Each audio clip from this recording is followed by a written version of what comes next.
Chapter 14, Noise. Garasara. Do what thou wilt shall be the whole of the law. You ask me what is, at the present time, the greatest obstacle to human progress. I answer in one word, noise. You will recall that in yoga the concise compendium of initiated instruction is: sit still, stop thinking, shut up, and get out. The second of these postulates the third, for one can neither think nor stop thinking with all that row going on. Then again, the fourth power of the Sphinx is silence. On this subject I must refer you to Little Essays Toward Truth, number 14, p. 75. We are really trying to discuss something totally different, something practical in daily life. Very well, then, you remark that geisha actually means howling, that we use officially the bell, the tom-tom, the incantations, the mantras and so on. All quite true, about magic, but none of it applies to yoga, for even with the mantra the practice is to go faster and more quietly as one proceeds, until it becomes mental muttering. M is the letter that is pronounced with the lips firmly closed, and silence is the meaning of the mu root of mystery. However, we must admit the value of rhythmical, one-pointed sound, that is very different from noise. Old French has noise, nose, a debate, quarrel, noise, Provençal noise, nausa, nuiza. But Diaz claims the derivation from nausea, and by the living jingo, I consider Diaz 100% white man. Now, most modern talking is little better than a series of conventional grunts. Most people seem to aim deliberately at not saying anything with meaning, at least in normal conversation. James Branch Cabell is exceedingly funny in his displays of this intolerable habit. I once had a most wholesome lesson, how diffuse and therefore unnecessary is much of even our most would-be compressed speech. I had been charged by my superior with the reconstruction of a certain ritual. This was in 1912. Already the tempo of the world had speeded up mercilessly. To get people to learn even short passages by heart would be no easy job. So, warned by the prolix, pious, priggish and platitudinous horrors of Freemasonry, especially the advanced degrees of the Scottish and Egyptian rites, I resolved to cut the cackle and come to the osses in the most drastic manner of which I was capable. It was a great success. But then we had a candidate who was stone deaf. Not a little hard of hearing, his tympana were burst. Obviously, one could show him slips of paper, as one did in talking to him. But there in much of the ceremony the candidate must be hoodwinked.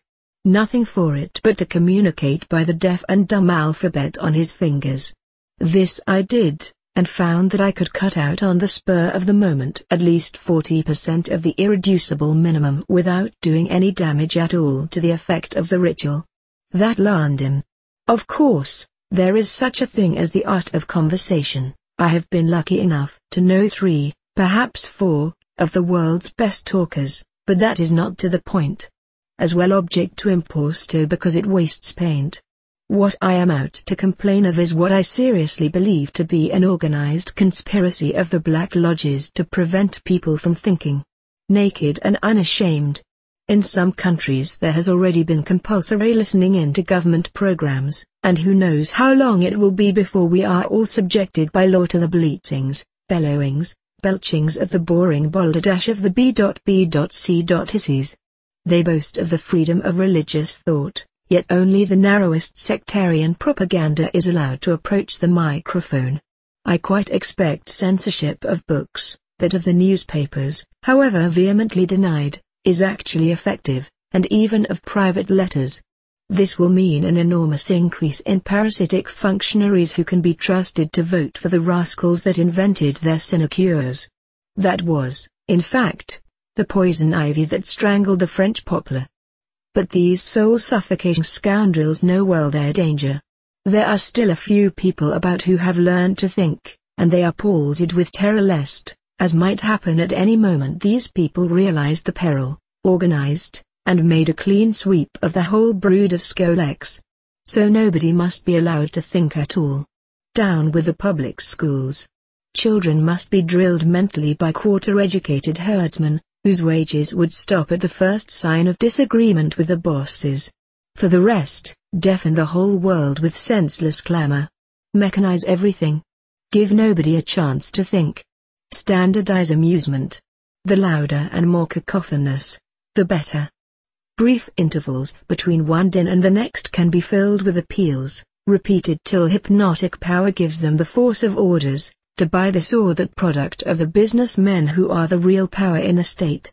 Men who betray their country as obvious routine. The history of the past 30 years is eloquent enough, one would think. What these sodden imbeciles never realize is that a living organism must adapt itself intelligently to its environment, or go under at the first serious change of circumstance. Where would England be today if there had not been one man, too deliberately kept in the wilderness for decades as unsound, eccentric, dangerous, not to be trusted, impossible to work with, to take over the country from the bewildered safe men? And what could he have done unless the people had responded? Nothing. So then there is still a remnant whose independence, sense of reality, and manhood begin to count when the dear, good, woolly flocks scatter in terror at the wolf's first howl. Yes, they are there, and they can get us back our freedom, if only we can make them see that the enemy in Whitehall is more insidiously fatal than the foe in Brown Shirt House.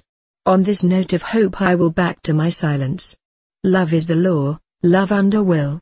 Fraternally, 666.